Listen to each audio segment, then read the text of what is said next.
శర్మిల పెట్టినట్టే కవిత ఒకవేళ పార్టీ పెట్టి తన శక్తిని బీజేపీకి చూపించుకొని ఆ తరువాత బీజేపీలో విలీనమేనా కావచ్చు, ఒక 5 లక్షల కోట్ల ఆస్తంతా కేటీఆర్కే ఇచ్చి నాకు ఇవ్వలేదని ఆస్తి తగాదాలున్నట్టు కూడా నేను వింటున్నా. నమస్తే, నేను మీ కేఏ పాల్, ప్రజాశాంతి పార్టీ చీఫ్.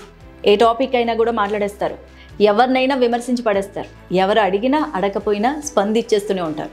అయితే తానున్నానంటూ బలంగా ఉనికి చాటుకునే ప్రయత్నాలు చేస్తారు. ఈయన మాటలు కాస్త తిక్కగా ఉన్న పక్క లెక్కలతో మాట్లాడతారు. ప్రధాని మోదీ నుంచి పాస్టర్ ప్రవీణ్ వరకు ఎవరిని వదిలిపెట్టే ప్రసక్తి లేదు.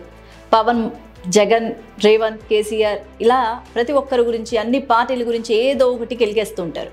వారేవా అనిపించకపోయినా ఫుల్ లెంత్ కామెడీ మాత్రం ఖాయమని చెప్పాలి. అయితే ఆయన చెప్పేదంతా ఓపికగా విని భరించాల్సిన ఓపిక మనకు ఉండాలి. అందులో నుంచి అసలు ఆయన ఏం చెప్పదలుచుకున్నారో అర్థం చేసుకోవడం అనేది ఒక పెద్ద టాస్కే అంటారు చాలామంది. అలాంటి కేఏ పాల్ కవిత ఎపిసోడ్లోకి ఎంట్రీ ఇచ్చారు. ఆయన అభిప్రాయాన్ని కూడా వెల్లడించారు. ఓ వీడియోను రిలీజ్ చేశారు. అందరూ తన్ను అడుగుతున్నారు, అందుకే తాను ఈ వీడియో విడుదల చేస్తున్నానంటూ చెప్పుకొచ్చారు. ఇంతకీ పాల్ని ఎవరు అడిగారండి? మరి ఆయన ఏమన్నారంటే, కేసీఆర్ గారు కూతురు కవిత ఒక కొత్త పార్టీ పెడుతుందని మీ కామెంట్స్ ఏంటని ఎంతో మంది మీడియా మిత్రులు కాల్ చేస్తున్నారు, టెక్స్ట్లు పెడుతున్నారు, ఇంటర్వ్యూలు అడుగుతున్నారు. నేనైతే కుటుంబ రాజకీయ విషయాలు మాట్లాడడానికి ఇష్టపడను.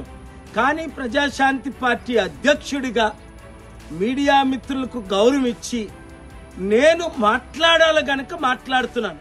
కేఏ పాల్ చెప్పిన దాని ప్రకారం కవిత 2 మెయిన్ టార్గెట్స్తో పావులు కదుపుతోందట. వైఎస్ షర్మిల చేసిన విధంగానే కవిత కూడా ఆవిడనే ఫాలో అవుతున్నారట. అన్న కోసం షర్మిల 2 ఏళ్లు పాదయాత్ర చేసి పదవులు, లక్షల కోట్లు ఆస్తులు దక్కలేదని కోపంతో సొంతంగా పార్టీ పెట్టారు కదా అప్పట్లో. ఆ తర్వాత తన పార్టీని కాంగ్రెస్లో విలీనం చేసి ఏపీ పీసీసీ చీఫ్ అయ్యారనుకోండి. అలాగే సేమ్ టు సేమ్ కవిత కూడా సొంతంగా పార్టీ పెట్టి తన శక్తిని బీజేపీకి చూపించాలని భావిస్తున్నారని చెప్పారు. అయితే కొన్నాళ్ల తర్వాత కవిత పార్టీని బీజేపీలో విలీనం చేయొచ్చని చెప్పేసి అంచనాలు వేశారు. మరోవైపు ఏంటంటే కొత్త పార్టీ పెడతానంటూ కేసీఆర్ను కవిత భయపెడుతున్నారని కూడా చెప్తున్నారు కేఏ పాల్. ఎందుకంటే అధికారంలో ఉన్నప్పుడు కేసీఆర్ సుమారుగా 5 లక్షల కోట్లు సంపాదించారట. ఆ సొమ్మంతా కేటీఆర్కి ఇవ్వడం కవితకి ఇష్టం లేదట. అందుకే కొత్త పార్టీ పేరుతో తండ్రిని బ్లాక్మెయిల్ చేసి ఆ 5 లక్షల కోట్లలో తన వాటా ఎంత అనేది వసూలు చేయడానికి ప్రయత్నిస్తున్నారు. కేసీఆర్ కుటుంబంలో ఎవరు పార్టీ పెట్టినా కూడా నమ్మొద్దని, కుటుంబ పార్టీలకు బహుజనులు అయితే దూరంగా ఉండాలని కూడా పిలుపునిచ్చారు ఆ వీడియోలో. అయితే మార్పు రావాలంటే పాలన మారాలి, పాలు రావాలి అని కూడా చెప్పుకొచ్చారు. తాను వస్తేనే అన్నీ మారుతాయి అన్నారు. తాను ప్రపంచానికి లక్షల కోట్లు పంచారంట. కాబట్టి తానేమి మిగతా నాయకుల్లా లక్షల కోట్లు దోచుకోవడానికి, దాచుకోవడానికి వచ్చే నాయకుని కాదు. అందుకే నన్ను ఎన్నుకోండి, నన్ను గెలిపించండి, నన్ను నాయకత్వంలోకి రప్పించండి అని చెప్పేసి ఒక వీడియోని రిలీజ్ చేశారు. ఇప్పుడు దీన్ని చూసి నవ్వుకునే వాళ్ళు కొంతమంది, అయితే ఈయన చెప్పిన దానిలో కూడా పాయింట్ ఉంది అని ఆలోచించే వాళ్ళు కొంతమంది. అంటే ఆటోమేటిక్గా ఒక పార్టీ గురించి ఇంకొక పార్టీ నేతలు ఏం ఆలోచిస్తారు, ఎప్పుడు ఏ కాంట్రవర్సీ పాయింట్ దొరుకుతుందా అని ఆలోచిస్తారు. పైగా కేసీఆర్ గారు అప్పుడు నాయకత్వంలో ఉన్నప్పుడు 5 లక్షల కోట్లు సంపాదించారు, ఓన్లీ కేటీఆర్కే ఇస్తున్నారు, కవితని పక్కన పెట్టేశారు అన్న ఒక పాయింట్ పెట్టారు కదా. ఇప్పుడు ఇటు కాంగ్రెస్ వాళ్ళకి ఏంటంటే అదే పాయింట్ మెయిన్ టాపిక్ అయిపోయిందనమాట. అంటే ఇంతకుముందు కవిత బ్యూటీ పార్లర్ రన్ చేసుకునే కవిత ఒకవేళ పదవుల్లోకి వచ్చి ఉండకపోతే, అంటే రాజకీయాల్లోకి వచ్చి ఉండకపోతే ఏపీలో, తెలంగాణలో బ్యూటీ పార్లర్ రన్ చేసుకుంటూ ఉండేవాళ్ళు. అలాగే హరీష్ రావు అండ్ కేసీఆర్ వీళ్ళైతే అక్కడ బజార్లో పూలు అమ్ముకునే వాళ్ళని చెప్పేసి కూడా కొంతమంది కామెంట్ చేశారు. అంటే నిన్నే మనం చూసుకుంటే చాలామంది కాంగ్రెస్ నాయకులందరూ కూడా కామెంట్స్ చేశారు ఇలాగా.